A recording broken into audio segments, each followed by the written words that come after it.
Estamos de volta para falar da confusão política em Maribondo. O prazo já se encerrou, mas a Câmara de Vereadores da cidade ainda não deu posse ao vice-prefeito Sérgio Marques.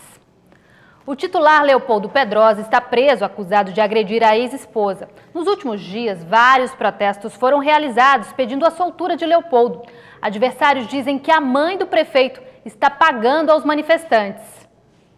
O clima na cidade começa a ficar tenso com a instabilidade política no município, que tem um pouco mais de 10 mil habitantes. Essa inquietação ocorre após a prisão do prefeito Leopoldo Pedrosa, acusado de espancar a ex-mulher. Mas um protesto bloqueou a rodovia BR-316. Este homem denuncia que a mãe do prefeito, que aparece nesse vídeo ordenando a queima de pneus, estaria pagando aos manifestantes para bloquear a BR. Você ganhou alguma coisa para participar do protesto? Certo. Ganhou o quê? R$100. Quem pagou a você? A Leopoldina e Nivaldo Pastel. Qual era a sua função? Pegar os pneus, botar na pista e tocar fogo. O objetivo de tantas manifestações na cidade, promovidas por familiares e aliados políticos, é sensibilizar a justiça para relaxar a prisão de Leopoldo, que continua no sistema prisional de Alagoas. A lei orgânica da cidade é clara.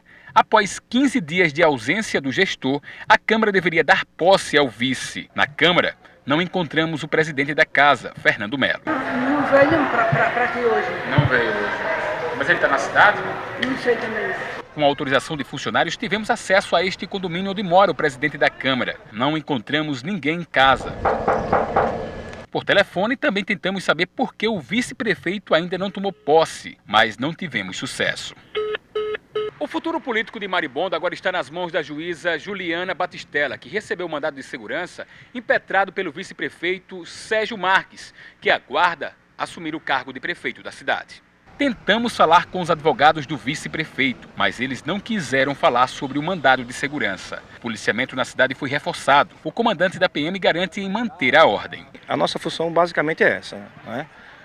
E aí, qualquer tipo de ação, atitude que venhamos a ter, vai resultar de qualquer tipo de agressão que venhamos a sofrer. Este morador afirma que já começou a sentir os prejuízos causados pela ausência do prefeito. Mesmo assim, ele espera que Leopoldo volte a governar a cidade. Sem o prefeito fica com... Desanda. Tem remédio, tá faltando remédio?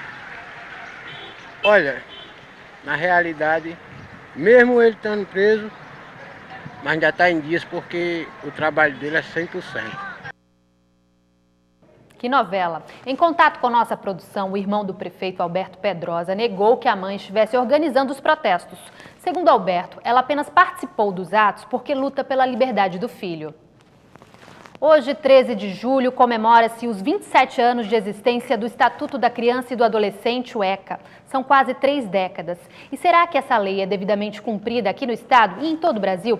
Estamos com o presidente da Comissão de Defesa da Criança e do Adolescente da OAB Alagoas, Alan Pierre, para falarmos desse assunto. Boa tarde, Alan, seja bem-vindo. Alan, o Estatuto ele é devidamente cumprido aqui em Alagoas e em todo o Brasil também? Boa tarde, Sabrina. Boa tarde a todos do Jornal do Dia, da TV Ponta Verde. Agradecer em nome da OAB a oportunidade. Dizer que estamos completando hoje 27 anos do Estatuto. Apesar de ser uma lei de 1990, a legislação ali aplicada à época é uma legislação que representa a atualidade, Sabrina. É uma lei atual. Uma lei atual. Qual é o grande problema disso? É a garantia desses direitos. Sim. Na verdade, quando a gente parte para a realidade do que está contido no Estatuto da Criança e Adolescente e a sua aplicabilidade, nós temos uma série de dificuldades. Nós temos em Alagoas centenas e milhares de personagens que atuam diretamente, diariamente na defesa desses direitos. Pessoas abnegadas, como os conselheiros tutelares, como promotores, juízes, cidadãos, ONGs, pessoas que atuam em organizações da sociedade civil, que lutam diariamente pela garantia desses direitos. Qual é o grande problema que nós temos, Sabrina? É exatamente na efetivação das políticas públicas. E essas dificuldades, ela inicia já na gestação de uma criança. Quando a mãe está no período de gestação, a dificuldade que se tem em um pré-natal, a dificuldade do momento do parto. não ter maternidades para dar à luz. Às vezes, você da imprensa presencia uma mãe rodando vários hospitais até conseguir ter uma criança. Pública. Depois, quando essa criança nasce, ela precisa ter uma regularidade nas unidades de saúde, pediatra, e aí você também tem dificuldade na capital e nos municípios de Alagoas. E os acompanhamentos que se deve ter na política da criança e adolescente. E aí vem um outro problema. Quando esses direitos são violados, quando nós estamos no perigo iminente de uma criança que tem os seus direitos violados, nós temos dificuldades também no amparado de resolução desses problemas. Por exemplo, a região nossa, essa região toda da parte alta de Maceió, ela não possui um CAPS-AD, que é um centro de psicologia, que compõe psicólogo, psiquiatra, para atender a sociedade vulnerável. Não tem em toda a região da parte alta de Maceió. Você tem uma estrutura de investigação dos crimes contra a criança e adolescente que são precários. Você tem delegados abnegados, você tem policiais civis dedicados, porém você tem uma estrutura que não garante a resolução dos problemas da criança e adolescente. Quais os pontos no ECA que são mais descumpridos? Na verdade, são os direitos universais, os direitos já garantidos na Constituição. Nós temos o problema do direito ao acesso à educação, acesso à escola, o acesso à creche. E aí, quando você tem a dificuldade na creche, na escola, você tem o pai e a mãe que leva o menino para o trabalho infantil, acompanha os pais para trabalhar porque não tem onde deixar. Aqui em Maceió, por exemplo, não tem creche suficiente para a quantidade de pessoas, né, de crianças, e não tem escola municipal suficiente para a quantidade também da população. Todos os anos, se você fizer uma pesquisa agora, nós já estamos no segundo semestre, você tem crianças fora da sala de aula. Esse direito não é garantido. Você tem o acesso à saúde. A saúde alimentar, eu não falo nem das especialidades. As especialidades essas crianças não têm acesso, é um drama para os conselhos tutelares, é um drama para a família.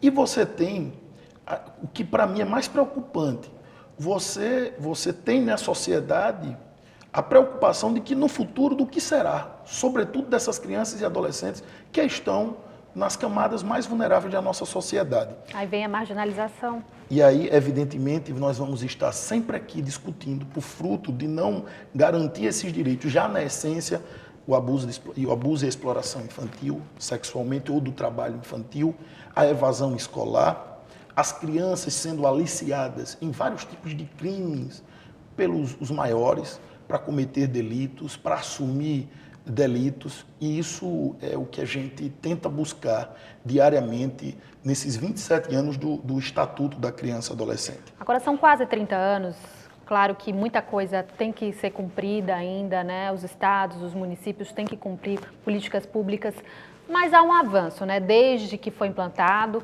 até hoje, quais são esses avanços? Há pontos cumpridos? Sim, por exemplo, hoje nós aumentou muito o número de conselhos tutelares, sobretudo em Maceió. A cada 100 mil habitantes é necessário ter um conselho. Hoje Maceió tem. Porque o conselho tutelar é a porta de entrada da problemática da criança e adolescente. Você tem hoje um programa que, isso é antigo, mas muito importante. Você tem um programa de vacinas, que é o programa público melhor do mundo, onde você tem acesso às vacinas gratuito. Você avançou, ainda que muito acanhado, a escola em tempo integral. Você tem um programa de jovem aprendiz, que é a oportunidade do jovem de 14 anos começar a estudar um horário e a outra começar a aprender uma profissão. Você tem a certidão de nascimento, que no passado era paga, hoje é gratuita. Então, esses pequenos avanços, ele representa muito dentro desses anseios das nossas crianças e adolescentes. Claro que isso por si só não resolve. Você tem hoje os órgãos de controle, os órgãos de fiscalização, como o Ministério Público do Trabalho, o Ministério Público Estadual, o Ministério Público Federal, o Judiciário, mais próximo e atuando fortemente para tentar garantir esses direitos da criança e adolescente. Você avançou muito também nos processos de adoção. Alagoas tem um programa que é referência, que é do Judiciário alagoano, que é as crianças que inicialmente é registrada somente com o nome da mãe e tem o interesse de ter a paternidade reconhecida. Esse é um programa que Alagoas virou referência para o Brasil em centenas e milhares de casos que já foram resolvidos em Alagoas. Tem esses pontos positivos. evidentemente. Mas o que mais a OAB, o que mais a rede de proteção tenta cobrar é que os orçamentos públicos, seja na esfera da União, do Estado ou dos municípios, eles sejam efetivamente cumpridos. Nós precisamos de equipamentos dotados de material humano para dar a oportunidade da criança e do adolescente se desenvolver, ter acesso à escola, ter acesso às unidades de saúde, ter acesso ao esporte e à cultura, para que você tenha, porque a gente fala tanto em mudança de conceito, mudança cultural da nossa sociedade,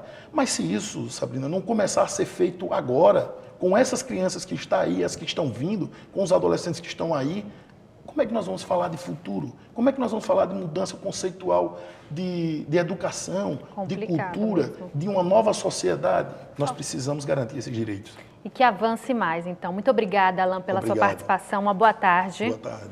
E o Jornal do Dia da TV Ponta Verde, emissora do Sistema Opinião, termina aqui. Voltamos amanhã logo após o Plantão Alagoas.